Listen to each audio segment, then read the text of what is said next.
Bonjour à tous, on se retrouve en ce lundi. Alors aujourd'hui, c'est lundi, donc c'est pas les sorties cinéma, non, c'est la sortie des masques.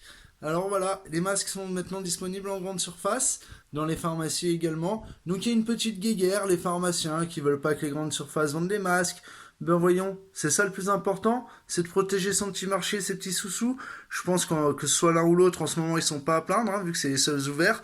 Voilà, et puis c'est peut-être mieux que ce soit accessible à tous.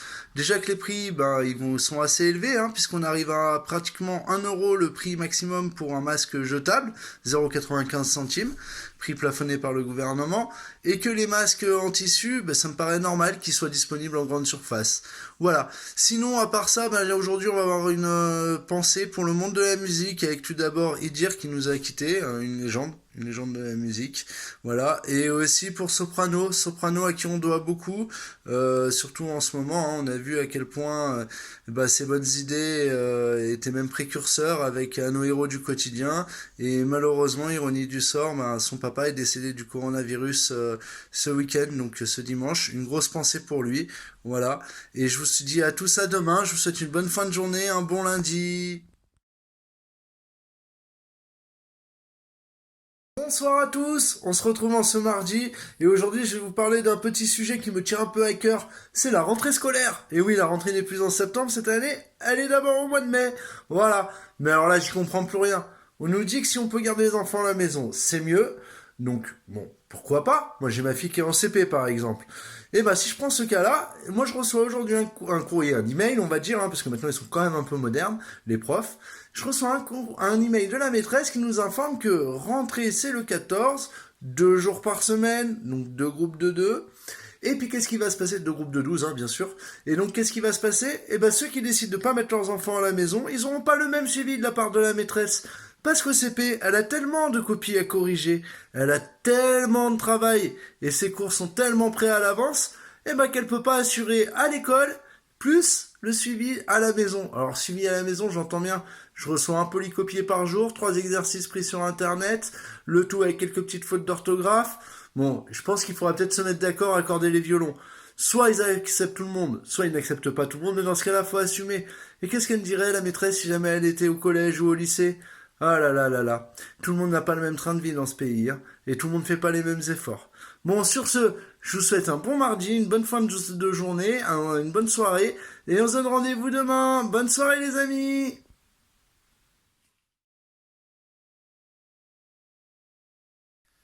Bonsoir les amis, aujourd'hui on va parler d'un petit sujet, c'est une petite devinette.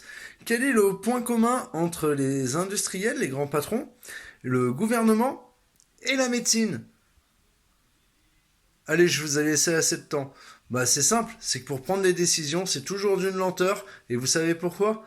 On n'écoute jamais la base, et on remonte jamais les informations en haut, ou alors plutôt en haut, on veut pas entendre les informations du terrain. Voilà. Hein, c'est un peu comme ça en politique.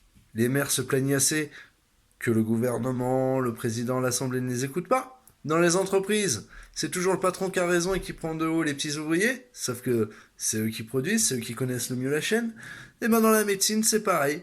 Il y a des médecins, ils ont traité des patients du Covid-19 avec des antihistaminiques. Qu'est-ce qui se passe? C'est eux qui risquent tout simplement d'être appelés à l'ordre par l'ordre des médecins, à ne plus pouvoir peut-être exercer, à être suspendus. Au lieu qu'apparemment, ils ont des très bons résultats vu qu'ils en ont traité plusieurs, des patients qui connaissent bien, donc qui connaissent les risques. Mais au début, qu'est-ce qu'ils voulaient? Simplement qu'une étude soit lancée, une étude clinique. Donc ce qui était la normalité. Mais à force qu'ils le disent et que personne ne les écoute, eux, ils préfèrent soulager leurs patients, parce qu'avant tout, un médecin, c'est peut-être de soulager les patients. Alors attention, je dis pas là que le traitement antihistaminique est un remède et que ça va marcher.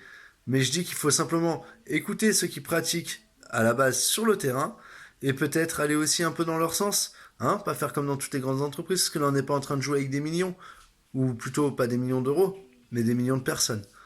Allez, bonne soirée les amis, à demain! Bonsoir les amis, on se retrouve en ce jeudi. Alors ce jeudi, ce qu'il y a de bien, c'est qu'on a pu en savoir plus sur le déconfinement de lundi. Et oui, déjà on a vu que la carte, elle avait changé plus que de couleur. Du vert ou du rouge. À quoi a servi le orange? Tous ceux qui étaient en orange sont passés en vert. Tant mieux pour eux. Bon, sinon, je me posais une petite question. Si l'Île de France était le seul département en vert, est-ce que les autres départements auraient eu autant d'assouplissement qu'ils en bénéficient en étant en rouge? Parce qu'on sait bien que c'est surtout le lieu où réside le Parlement, où le lieu où réside le gouvernement. Donc je pense que voilà, et le cœur de l'activité économique française, puisque c'est la capitale. Je pense que ça aide bien. Bon, on ne le saura jamais de toute façon, donc on va pas en parler pendant 15 ans. Mais un autre sujet me tient à cœur aujourd'hui.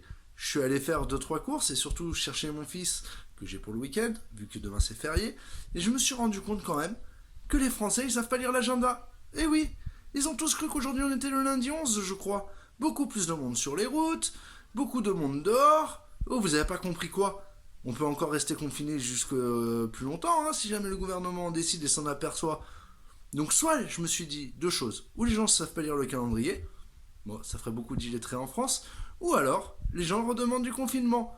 Alors attention, déconfinement, ça veut pas dire non plus relâchement total, parce que moi j'ai pas envie de rester confiné encore pendant 15 ans, même si je suis bien avec vous. Allez, on va essayer de pas retourner vers un nouveau confinement bientôt, et je vous souhaite à tous une bonne fin de journée. À demain pour la dernière. Ciao ciao.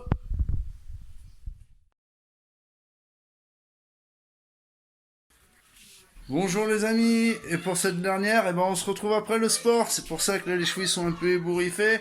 On a mis aujourd'hui le Sweet Shepherd, tout neuf, tout propre, par l'ami Muchachas, donc de Style for You, qu'on a plein à revendre, je vous conseille, on suit bien dedans, ça accentue bien les effets de l'application FizzUp, à qui je remercie, qui m'ont accompagné aussi pendant tout ce confinement. Voilà, donc c'est la dernière. La dernière, ça veut dire qu'aujourd'hui, je vais faire un peu moins d'actu, mais remercier ceux qui ont écouté. Et oui, parce que des fois, c'est un peu le bazar dans la maison. Vous voyez, quand je fais mes vidéos, ça gueule dans tous les sens, mais on est là quand même. On a été là pendant tout le confinement. Et je remercie aussi tous ceux qui m'ont pas regardé. Je sais que vous êtes nombreux. Je sais que personne n'aura vu la série jusqu'au bout. Et certainement, peut-être que vous regarderez pas celle-ci jusqu'au bout. Alors voilà, j'avais pensé à faire cette vidéo dès la première semaine pour dire que comme personne regardait, on arrêtait. Mais c'était notre petit défi, on a tenu, on est bien. Donc voilà, est-ce que le Sweet Shepherd a bien marché? On va voir s'il y a un peu de sueur. Ça dégouline, je sais pas si vous le voyez là, voilà, on voit bien les traces. Donc c'est très efficace, ça aide bien et je vous conseille. Allez, si jamais, Style for You sur Instagram, Facebook pour le Sweet Shepherd et FizzUp pour l'application sport. Merci à tous, content d'avoir été un peu avec vous.